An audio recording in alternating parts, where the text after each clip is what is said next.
অনেক যুবক ঘুমাইতে পারে না, রাতে ঘুমাতে গেলে অস্ত্রবিহীন এক যুদ্ধের ময়দানে নেমেছে মতো ছটপট ছটপট করে বিছানায়। কারণ তার ভেতরে চিন্তা, তার ভবিষ্যৎ নিয়ে চিন্তিত, তার জীবন নিয়ে চিন্তিত, তার পরিবার নিয়ে চিন্তিত, তার আপন মানুষগুলা নিয়ে সে চিন্তিত।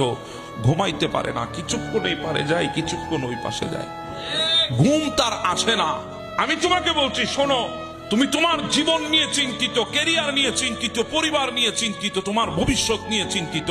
হ্যাঁ, তুমি যদি সেগুলা বাদ দিয়ে একবার রবের দরবারে সিজদায় পড়ে যদি বলতে পারতা, আল্লাহ তুমি যেমন রেখেছো আলহামদুলিল্লাহ, যা করছো আলহামদুলিল্লাহ, যেমনটা করবে আলহামদুলিল্লাহ, যদি সন্তুষ্ট থাকতে পারতে রবের উপরে, তাহলে আমার আল্লাহ তোমাকে এমন নিয়ামত দিত, এই দুনিয়াও তোমাকে সফলতার সর্বশিখরে পৌঁছাতো, আখিরাতেও সফলতার সর্বশিখরে পৌঁছিয়ে দিত।